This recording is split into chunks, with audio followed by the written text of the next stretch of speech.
Uh, I call to order the meeting of the joint committees on, well, the library trustees and the permanent town building committee for October 6th, 2025. Reminder to those attending, the meeting is recorded, so anything that you say or enter into the chat becomes part of the public record. So with that, Buffy, if you want to call the roll, please. Yes. Okay, here we go. Dirk's here. Fleckner. I saw Marianne Fleckner. Okay, I see you putting your thumb up. We can't hear you. That's okay. Roach is not here. Secor. Here. Thank you, Glenn. Siegel. Here. Teal. Here. Cook is not here. Hazelton. Here. Karpinski. Here. Padden on the phone, am I right? Yes. Okay. Roberts. Here. Wimberg. Here. Zegowitz. Here. Ah, good. I didn't see you there, James. Berlinski is not here, but Perkins. Here. Liedberg is not here, but we have Linda Ernick. Here. Rainville. Here. Lass. Here. Mike Edwards. Did I see him? No. No, he's not on tonight. Okay. Goodwin. Here. McGrory. Here. Luzitis. Here. And Peter February not here. Anzalone not here. Sao not here. Tucker. Here. Wilkovich Quarty not here. You or Bono Bunker not here. Okay, so we're all set to get going.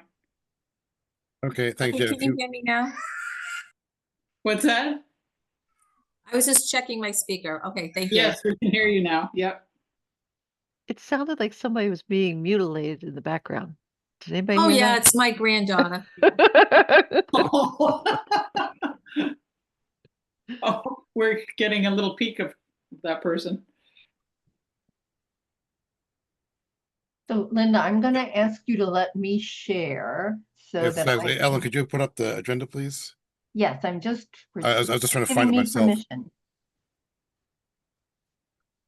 Yeah, I just clicked multiple participants can share simultaneously. Is it working? Okay, let me just. Here we go. 1 second. Let me just see if I can. Let me just drag this over to a point where we can see it.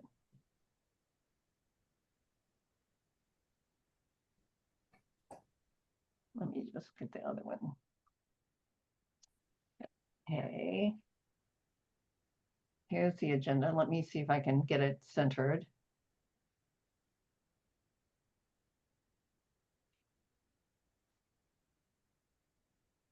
Okay, apologies. I'm Can good. you read I that? can work with, yeah, I can work with Okay. this. So, because we've called to order. The only thing we think next on the agenda would be the approval of minutes from our September 8th meeting, which I hope everyone's read. And I guess first question: are there any edits that we would love to make? And if not, would someone care to make a motion to approve? So moved. Is there a second? Second. Okay, so Chris motion, Glenn second. It's all in favor. Please, Buffy. So Chris and Glenn, is that right? Correct. Okay, sorry. All right, so our voting goes like this. Dirk's aye. Fleckner. Aye. Roach not here. Secor. Aye. Siegel. Aye. Teal. Aye. Cook not here. Hazelton. Aye. Karpinski. Aye. Padden. Aye. Thank you. Roberts. Aye. Wimberg. Aye. And Zegowitz. I think I have to abstain. I wasn't there. Oh, you're right. You're right. Thank you. Or I will abstain. 1, 2, 3, 4, 6, 8, 10, 0, 1. Great, thanks. So next up, we'd have our OPM report. So I think, Jennifer, we're on to you. Yes, I'm going to take the screen.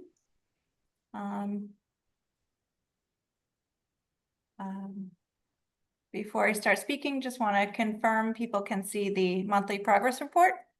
Yep. Great, thank you.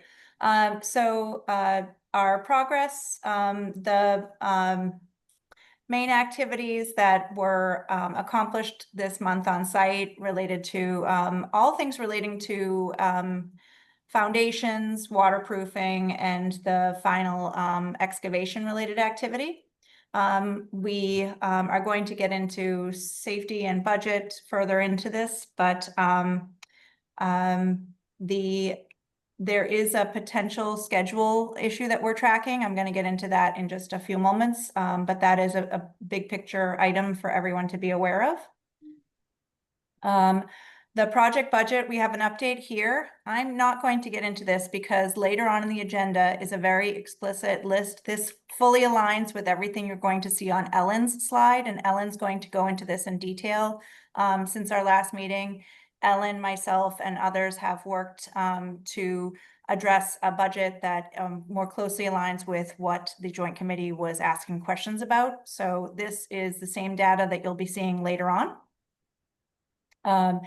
We have a series of proposed change orders. You will see that a number of these have been approved, and they, in tonight's meeting, move into change orders. And they will be on the payment application, but we have a series of additional change orders that we're working through, most of which are well under, so right now we're sort of looking at from 8 onward. From 1 through 7, we've already dealt with all of that. That's from our last meeting prior. All of these are underneath the $15,000 value with the exception of RFI 15. I'm going to pause on RFI 13. This is some items relating to steel. And this has not a large cost value to it, but it has a potential schedule impact. And so because of this, this is all tied to the release and the design of the release of the steel for fabrication, as some issues were discovered in the field, and the design team has been working through them, working carefully with Hutter Construction. Hutter has alerted us that there is a potential for a project delay. This is not a guarantee right now, but they have alerted us. And so currently Hutter is working carefully with the structural engineer and the Feingold team to understand if there would be a delay and what mitigation we could do for that. We have alerted the town on this, the town manager's office for this as well, so that they're aware of this potential for the delay, but we're working through what this could mean. When we have a steel delivery date, we will know better what the potential schedule impact may be. And therefore, if there is a potential cost delay to a schedule impact, while there may not be a construction cost associated with this, if there was a schedule delay, you do have costs related to your leasing of your temporary library. So that is a real cost, as well as some additional insurance and other costs. So we are tracking that and working through potential scenarios to mitigate that. And then we also have something, a very recent PCO on a proposed change order relating to some brick size changes. This one has a much more significant dollar value of just under $70,000. And again, we are working through these questions right now and working through with not just Feingold Alexander, but also Hutter, as well as the brick mason, to look through opportunities and where we could potentially not incur a cost impact to this. I see some questions. I guess, yeah, one question. Why is Yeah. there a brick size change at all? There was a potential brick size change for potential of saving time on the project.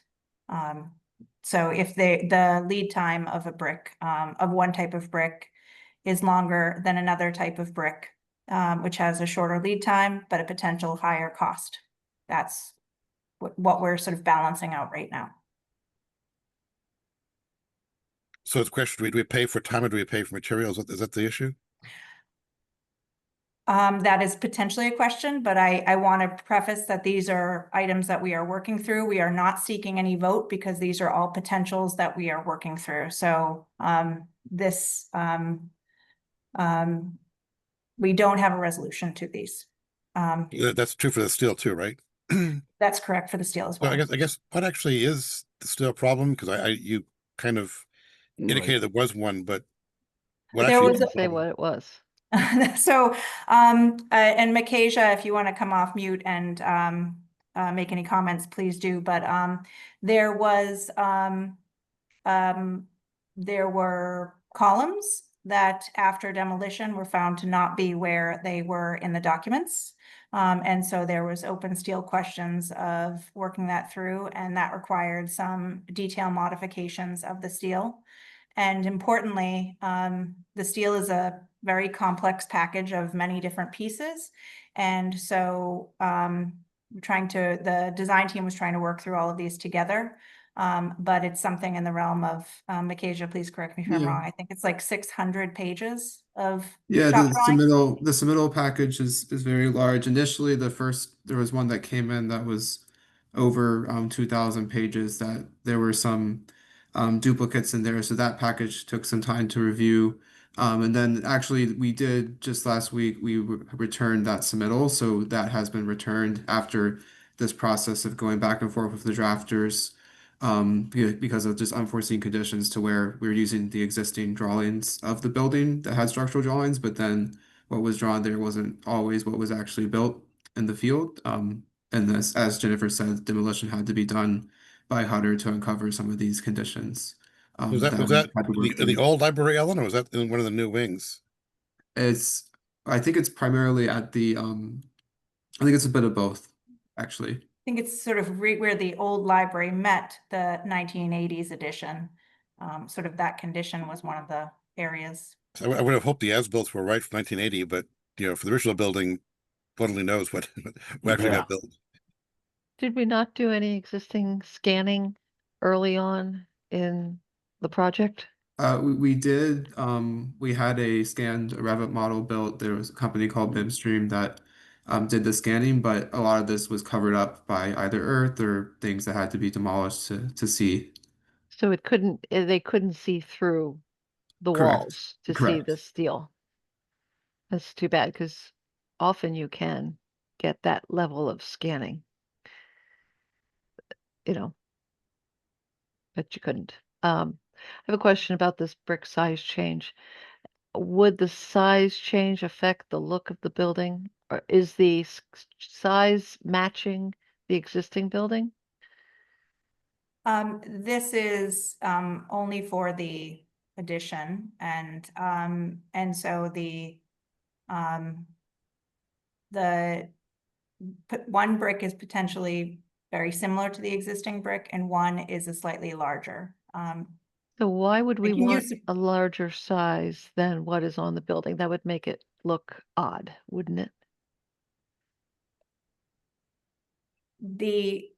I think the preference of the design team is to utilize the smaller brick, but the smaller brick has a higher cost impact. Okay, but we own the smaller brick. It's a issue of timing because they can't get it. Is that correct? Is that correct? Right now, the filed subbidder is arguing about what their ownership is, but And what does Feingold think? We're still working through this, I think, with the with the Mason and with Hutter. I don't personally, I would have to come back with a statement on that. Okay, so you didn't say size and shape and color It- to match the existing building? there is a size and shape noted, and there is the Mason is having some questions about that. I want to be clear, we're working all of this through. There is nothing There is no definitive answer. We're choosing to raise these items so that you're not hearing about them after the fact. But this is still a work in progress. And we are working through so that, you know, as you can see with some of the earlier ones, they were in revision 1, 2. We worked through to get to, you know, adjust the value, adjust timing and ownership Sure. of But them. So I think that this is sort of a design question, and I would say that I would not want the construction team to make that decision on the size of the brick without the approval of this permanent town building committee slash JV Fletcher library team. So, I mean, I think we would want to take a vote on it if it came down to cost versus matching the building, Yeah, rather I than mean, letting the smaller team in the field make the decision. yeah, I guess I will just say for the sizes, so the construction documents had so in it, it's between Norman and standard brick, and so there's definitely something that, you know, is yes, those are the two sizes. So one is slightly larger than the other, but we will note your comment, Gene, on that. We can And- pass that back to the rest of the team. I and guess this value would be one that would need to come to this committee either way. I guess my question is timing. So we're, you know, when would the steel be going in versus when we would know what we're working with? I mean, is it going to be before next meeting, after next meeting? If it's in between, do we need to meet on an interim basis to discuss it, or how's that going to play out? With the steel Yeah. issue, and timing, we should have information about the steel delivery date, but, Hutter has commented that they won't have, a definitive impact on the schedule. They will have some knowledge, but not definitive, for the next meeting. They are working to, if there was a delay that this caused, they'd be working through now to the end of the project to find ways of making up this and bringing forth schedule corrective options. Okay. Thanks. So we can't do much for another month anyway. Is what we're saying. We won't know enough. Unfortunately, we can't. And I know this is complicated because I'm raising issues that I'm not seeking a vote on, and I'm not giving you a clear answer of will it or won't it. So, you know, I've made the decision to raise the issue so that you're aware of it, so you're not hearing about it at a later time when it is time for a vote. We wanted to alert the committee to. I think we all appreciate that. So Yeah. Yes, thanks. very much. But there's a few other hands up. I'm not sure the order they came in. I can't even see them. So I'll But I see Tom Wimberg has his hand up. okay. Go ahead, Um, Tom.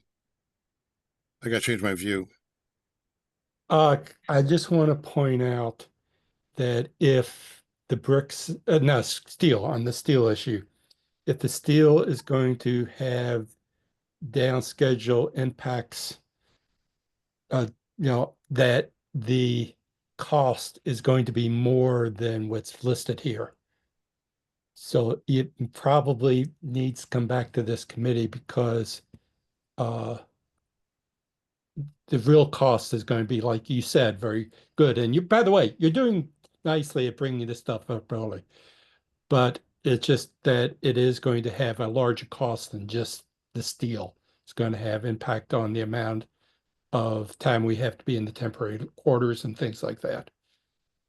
Mike, that- Mike, go ahead. Oh, that is clear. Mike Edwards and I in particular have been calculating what that would be, what all of the various costs are and what those are on a sort of, we know them generally on a monthly basis because most of those fees that you pay are on a monthly basis, but we can get them to prorated for but that is something that Mike and I have been working on and calculating. Mike Patton. Yeah, Ellen, can you remind me or anyone, what is the monthly cost of the temporary library? Well, I was just gonna reassure everyone, we're holding $525,000, and that will get us into January of 2027. It goes up in January of 26, it goes up in January of 27. But at this point, we're holding enough in the budget for us to be 25 months in our temporary. So so we actually have that covered in the budget. What is the Alright. cost though, Ellen? For this current calendar year, it's $20,255 a month. Okay, so what I was just Jennifer, as we get to this, let's say we determine there's a 3-week schedule delay. Just doing round numbers, that's roughly a $15,000 impact to the town. The proposal I would make is to obtain what the overtime costs are for the subcontractor. Because if we pay a subcontractor overtime, we're only paying half of the cost of what it would actually take because they own the scope of work anyway. So hypothetically, if their rate is $100 an hour, then we're going to pay an additional $50 an hour in premium time. It may be a cheaper option for us to evaluate paying overtime than incur a schedule delay. I'm not saying we need to go down that road, but I'm just suggesting that as a thought process, if we incur schedule delays, we should calculate what the impact is for things such as temp libraries and then offset. If the contractor's like, I can work overtime for $7,000 and get the schedule on track, that's half the cost of what our impact would be. So I just want to more of just throw that idea out there now to consider if we incur a schedule delay to request the Hutter to price that, if that makes sense. That's a very good point. Yes, you also are paying rent on your storage facility where you have books and so forth, and so that's another Yeah, cost that those we're- indirect costs really can add up quick, and I find, being in the business, I do this a lot actually. We work overtime, and they only have to pay us the differential from overtime to regular rate because the work isn't changing. It's just how quick are we doing it. So it's just something to keep in mind to keep our other costs down and potentially pay something for overtime to reduce those. Just wanted to get that out there early in the project as these things are inevitable. They're going to come up, just to have them in our back pocket. Yes. Nice, Mike. I don't see any more hands. I think we're all okay now. Okay, so I'm going to move on. Change order 1 is just the summary of it should actually say 1 through 7 here. So in terms of our project schedule, so we are currently on schedule, but as I've mentioned, PCO 13 is tracking a potential schedule delay. These are some of the activities we recently did. The waterproofing and damp proofing is ongoing. The slab demolition is generally complete, and we're moving out of that territory into a lot of the other installation of foundations. We're getting ready for the elevator pit pour, and then a lot of the underground piping and so forth. And after that is done, then we would be preparing the slab on grade. These are some dates of upcoming meetings. In terms of submittals, we are right now at 185.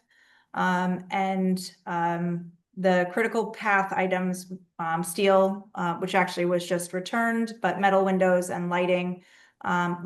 We just had a large meeting, coordination meeting with the FF&E team to make sure that we reviewed all the lighting, specialty lighting, for any design decisions that could happen so that could be rolled into the lighting submittal.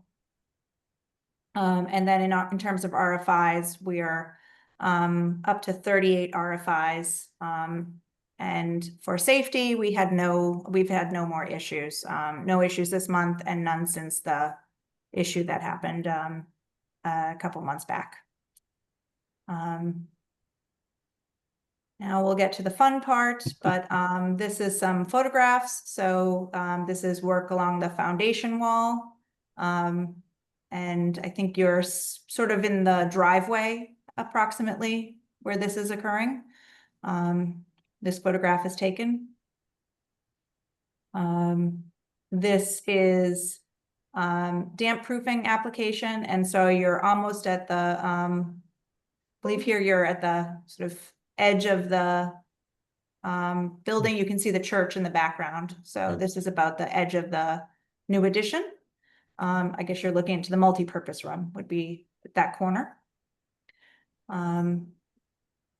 These are some column pads. So now this photograph is taken from up high looking down into the site.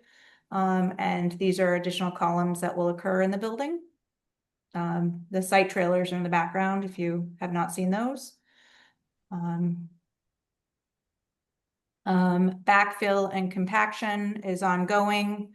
And I think that is, the last picture is our elevator pit waterproofing in progress. Then we have another question. Jim? Yeah, I you was have a just curious. I thought I saw, did I see somewhere in the list of change orders or PCOs that there was some unsuitables on site that had to be dragged out or pulled out? Soils, it is? Yes, there was, How did we not get to that yet? it's, Sorry. that is, it really wasn't, an unsuitable, well, I guess an unsuitable soil. It's, we found something that was, like an old, like a pit. Mark, I don't know if you can come off mute and remind me of what the item was that we found underneath that we were. In general, the unsuitables were basically there was some organics that were discovered at the end of August while the those foundation wall, the perimeter was being excavated. At that time, the geotech noted that in some of those landscaping areas that are now encompassed within the building footprint, there was some remaining organic material, and the geotech returned on looks like Monday, September 29th, to observe and supervise the removal of some of those organic material that was left over within the building footprint. In total, I believe there were 50 yards that were identified and removed of that organic material. All right. So, and I think that, again, that's just to make sure that when they do prep the that footprint for the concrete slabs, that organic material is out of there, and then it's just placed with the structural fill material that will Right. be required before they pour any of the slabs. Found an old stump dump or something like that in there. Yeah, I think there Sounds was, like. they were definitely trees within that footprint that were Yeah. removed way back in May, and there was some also some just it looked like grassy areas, and we don't know what was there before. A lot of that stuff was removed actually when they removed some of the septic tanks and other structures that were there. It just they didn't capture everything, and they just wanted to make sure the site was as clean as possible before they prepped for the concrete slabs. Yeah, appreciate that. Thank you. Gene first, then Very Maria. important. Yeah, thanks. I have a question about this. Well, you said you've got additional abatement, and then you were talking about the building construction photos, and I was just wondering, when I walked by the building and the roof, looking at the roof, I was wondering how the contractor was handling the asbestos in the roof shingles, because I see that part of them have been removed and others have not been removed, and wondering how the abatement and the keeping the site clean and the air clean from asbestos fibers, the way they've removed it. Does that Mark, make is sense? that something you could speak to? Yeah, I can speak to that. The believe it or not, the asphalt shingles were determined not to be friable, so they were removed in a very efficient manner for the first phase of the demolition.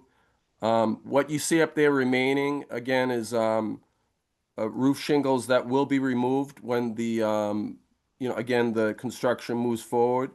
But having spoken with the abatement team and the work crew that actually did the work, they described those asphalt shingles as even though they're asbestos containing, that they're not as hazardous, and again, not friable. So therefore, when they're removing it, the fibers aren't as they don't get into the air like you would get with the normal asbestos you remove in interior conditions. So Do they um, have to take precautions to not break them or crack them? Um, they do remove them, and believe it or not, they come off pretty easily. There's just a couple nails. They're just like slate shingles, and they pop off, and they have teams on the roof where when they're removing these shingles, they actually put them into bags that are sealed, tagged, and then placed into a hazmat container that eventually gets removed. And we've done that already, like I said, for that first portion of the roof. And again, it'll happen again at a future time. But from what I've seen, it's a very efficient operation. It's very clean, and we do have we have a hygienist on site during that for that work, and they oversee everything. So I think it's handled very professionally, and from what I see, it's very safe. And from what, again, the description of the materials, it's really not much of a hazard for in terms of the airborne particles and things like that that you might be concerned with. Okay, thank you. Okay, Mary Ann, then Glenn. You're on mute, Unmute. Mary Ann.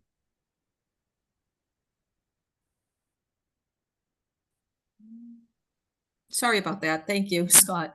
So quickly, the change order 15, the brick size change, the 69,270.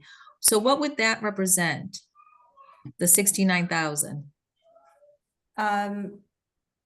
It's representing that certain brick sizes, a smaller brick size represents needing to buy additional quantity of brick.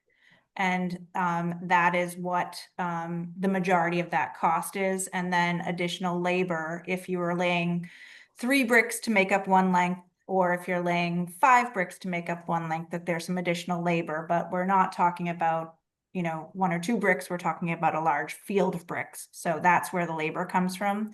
We're going through this because, there could be some additional cutting with the larger brick size. And so we are tracking this down. There's also some additional costs we've questioned about markup percentages and things. And we are checking costs values from vendors to calculate whether or not this value is right. That's part of what we do with all of these, but in this instance, we are going through this, but the real value here is the 2 different brick sizes. They believe one has an increased cost while the other has an increased time. That's really the crux of the argument right now. Sure. Okay, thank you. Glenn? No, I'm all set, Scott. Okay. Thanks. That represents a summary of this. I did not get into financials because we do have in the joint meeting packet, Ellen is going to speak to the financials, and my chart is identical to hers. So I'm going to stop sharing and turn that over to her. So you're gonna yield your time to Ellen, I get, as I say in Congress hearings. Yeah, okay, so Jennifer, just really quick, do you need I guess me for Feingold for anything else on the call, or should I stay on? I'm not sure what Leo typically does. If you can stay on for just the next Okay. this one portion, and then Yes, I can. that would be fine. Okay, thank you. So I'll try to make this a little bit, well, I guess making it bigger is not going to work. This is on page 2 of your agenda, and this is a screenshot of the budget summary for the library building project. And this comes from my accounts posting.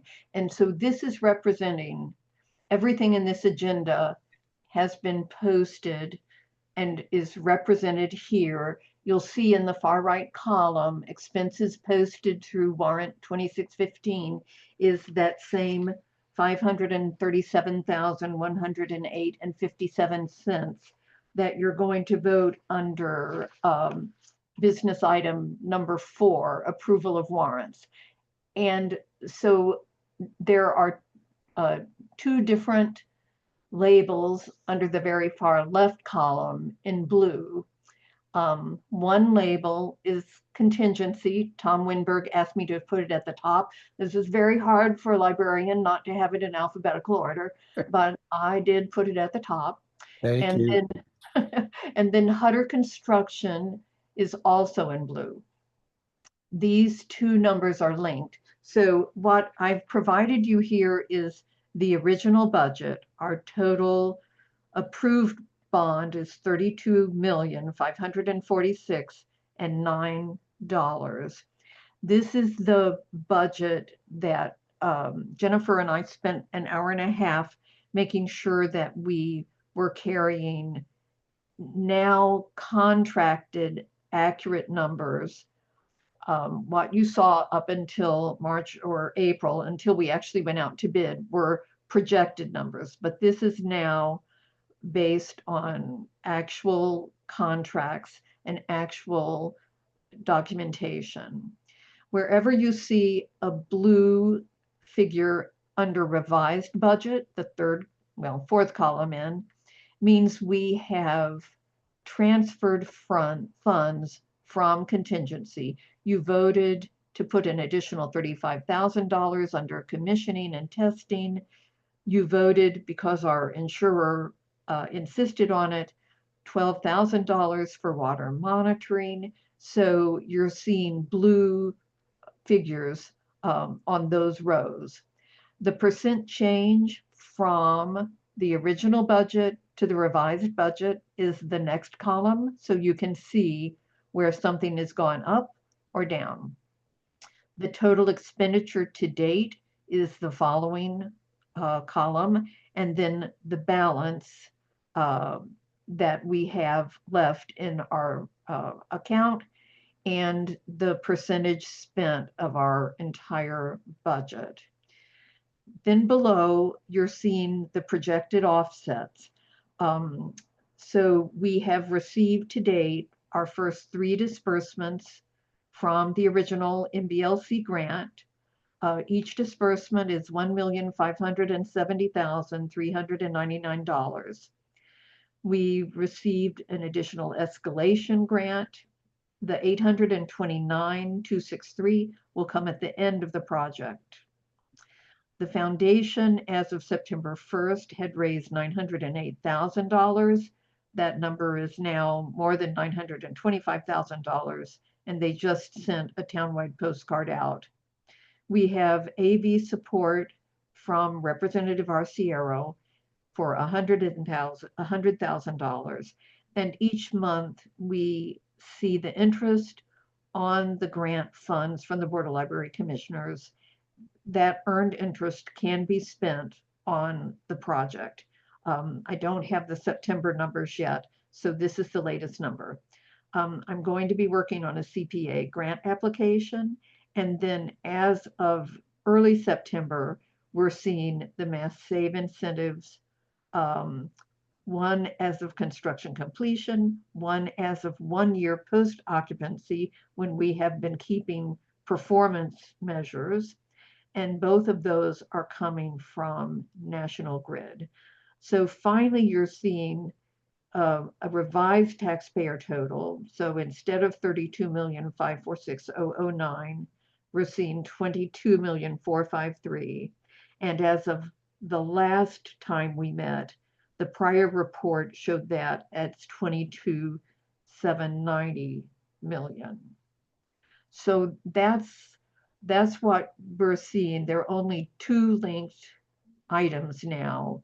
Hutter, once you've approved, and I'm going to scroll back up, once you've approved these following payments, and under 5, the executed change orders, those are already reflected in the budget summary that you're seeing on page 2.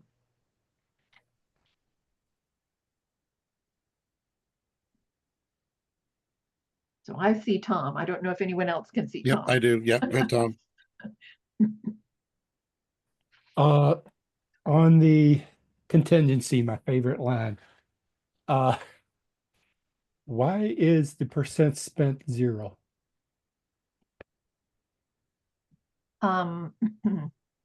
Because we're not spending contingency, we're transferring it so far. That is linked, well, no, see, when we transfer the money, it's expended under whatever line is blue. But We have to do it that way, Tom, otherwise this report doesn't work. We move it, you vote to transfer it, and I transfer it into a different line item.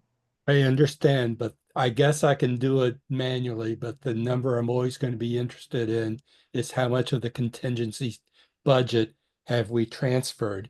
In my head, it's spent. Because that's money that we transfer is coming out of a different line. So it's in our minutes. You voted again the $35,000 for I commission. understand. Okay, The issue is, so I can provide 2 more pages from this account. I can provide the contingency page, which shows the transfers, and I can provide the Hutter, but Hutter is going to show all of these. yeah, we went through that and that gets too much. I guess what I want, I'm going to have to do on my own because the original budget's going to stay the original budget. The revised budget on the contingency line is how much of the contingency budget is left. Tom, I think I agree with you that we need to know how much is left. We need to know the percentage that is, yeah, that's been spent To because, me, it's spent. and We have spent contingency. I would love to know, always want to feel comfortable that we have enough contingency Well, I to mean, finish the project. I can take the revised budget, I can take the original budget, I can do the math myself and come You up shouldn't with. have to, though. But it's not expended, it's transferred. So this is the problem. This is a reporting tool to the people who are overseeing the project. So then I understand from an accounting point, but Guys, we don't want to make this so complicated for Ellen that it's impossible. This is right, but plenty of detail for a snapshot of a budget. If we need a detailed budget to be printed, we can get that and we can look at this report and instantly see how much contingency is left. 3.8 million. and I can add one more square. I mean, right now, the total change order is the contingency.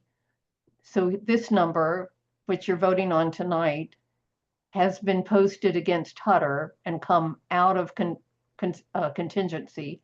And then the 2 numbers, the additional number in the commissioning and the additional water monitoring. So those are the 3 figures. I can add another page. What I can't do is call it both expended and transferred. So if you want to know. But that percent spent is always going to be 0 on the contingency line. But the percentage change is going to tell you how much has been spent. If you But that's for multiply this that, month. That doesn't give us what has been. The deal is the percent spend for everything else is how much of that budget we have spent so far. Like for Fine Gold, we have spent 68% of the budget to get us to this point, which Contingency is not a budget item. It's an open bucket to pay for budget items. So it's not an expenditure. It's an internal excess pool that is transferred. I know what a contingency is. But the intent of this sheet is the monthly changes, that it's doing its job for, and I'm just trying to look out for Ellen. I don't want her to have to sit here for hours trying to come up with. I'm not asking for hours. I'm asking for one number. I will do it myself. Well, I was gonna say, I think that this is what Ellen has is an accounting rubric, and what you want is basically arithmetic. So yeah, I would say that we can narrow out arithmetic outside the box, but this works as being Well, internally consistent, I think. Well, I can, I could add, I think that even though I'm tempted to print out 2 accounting pages for you, what I could do is add one more box to this summary, which is a running list of transfers or executed purchase orders. And with I a truly am not subtitle. asking for that. That's not what I'm asking for, and I agree that's too much work. See, It's it just that can't be both expended out of contingency and expended out of the line item. That doubles the number. So either I can put what, I don't know, I'll have to think about it, Tom. you Is know, this I something that can't should be pick up. taken offline so that you two could figure it out offline and then come back? and Yeah, propose? again, the percent change, you're going to have a original budget, you're going to have revised budget, and then percent change is going to give you the What answer. you spent that month, not it. You're going to see. I give. Okay, okay. I think Ellen knows what you want. Let's take a shot at it and move on. Yeah, it's not worth it. Okay, we'll explore it together, Tom. I'll get in touch with you.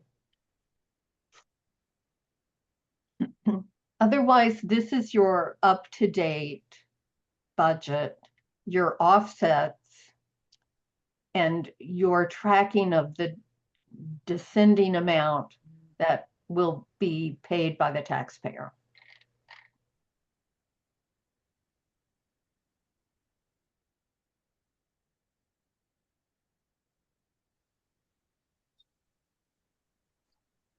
Okay, is that it for reporting? Yeah, that's what I have Okay. for now. Okay, so we will move on to item 4 then. Again, okay, I guess it was yes. So, we have a list of A through K, combination of warrants, invoices, payments, transfers for a total of $537,108.57. So I guess the first question is, are there any questions on those numbers? I won't read them all off because I think we can all read, but if there are no questions, is there a motion to approve warrants, invoices, and payments totaling $537,108.57? So moved. Second, So Glenn is the motion and Jean is the second. And I guess I'd ask Buffy to call the roll, please. Okay, here we go. Dirk's aye. Fleckner. Aye. Roach is not here. Secor. Aye. Siegel. Aye. Teal. Aye. Cook is not here. Hazelton. Aye. Karpinski. Aye. Haddon. Aye. Roberts. aye. Winberg. Aye. Zegowitz. Is Zegowitz still here? Damn it, aye. Thank you.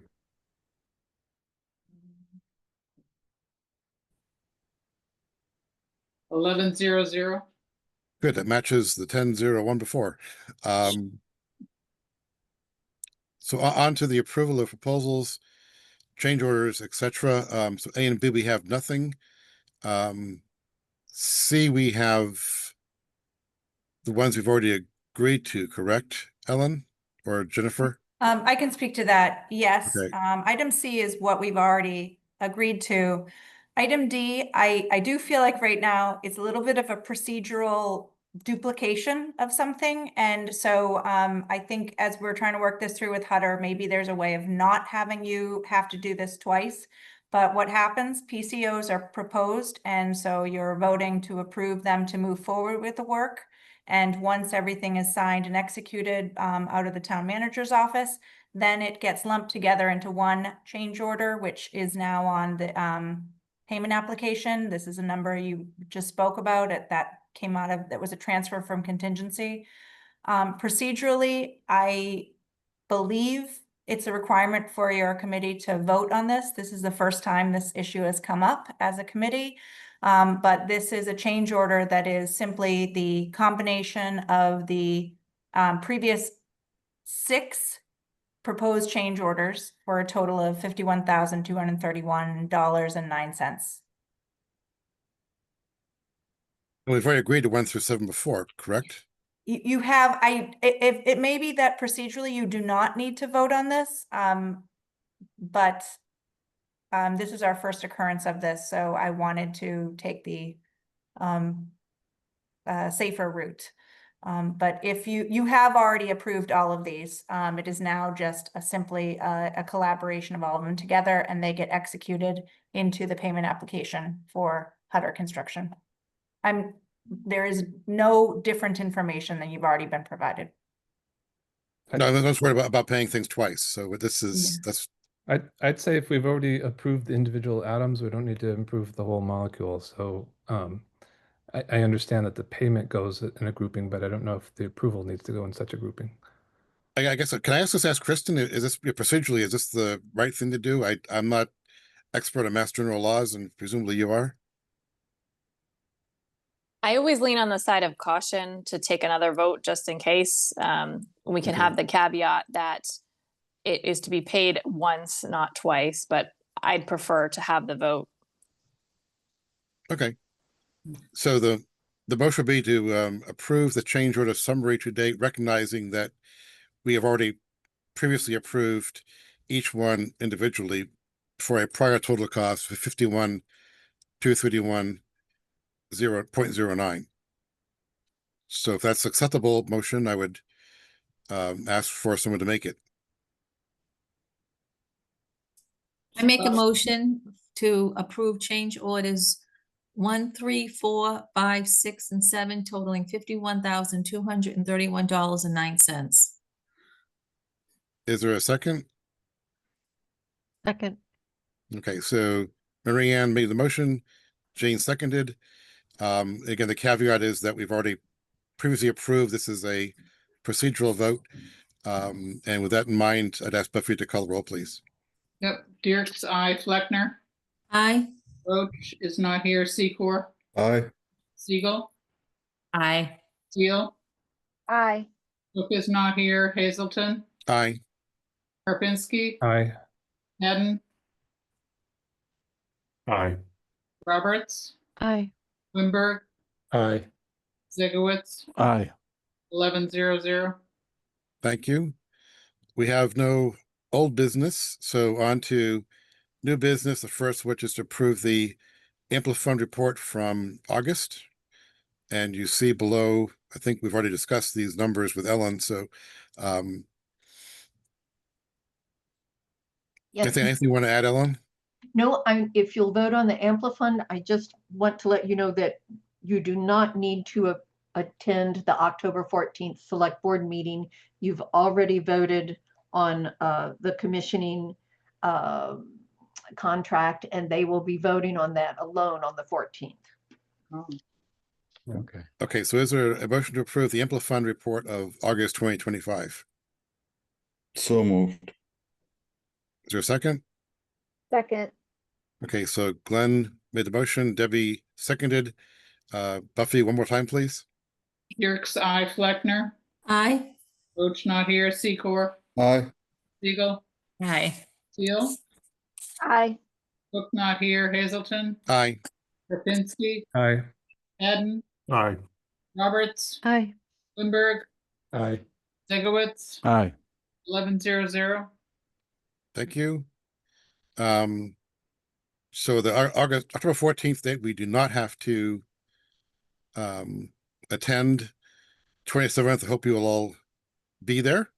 Oh, But our next meeting as a joint committee is November 3rd. Is there anything else to come before the meeting, or should we get a motion to adjourn, or can we get a motion to adjourn? Motion So- to adjourn. Is there a Second, second? There was a second. I didn't hear a second yet. second. Okay, so Jim made the motion, Chris seconded. Buffy, I guess the last call. Here we go. Is it Dirk's eye, Fleckner? Aye. Roach is not here. Secor, Aye. Siegel, Aye. Seal, Aye. Cook is not here. Hazelton, Aye. Karpinski, Aye. Eden, Aye. Roberts, Aye. Bloomberg, Aye. Digowitz, Aye. 11:00, and we adjourned at 7:27. Great. Thanks, everybody, especially you. Jennifer and Ellen, and see you next month. Thank you. Aye, all. Thank you. We're Aye. going to pause the recording and then the trustees are coming Let's back. stay on, yeah.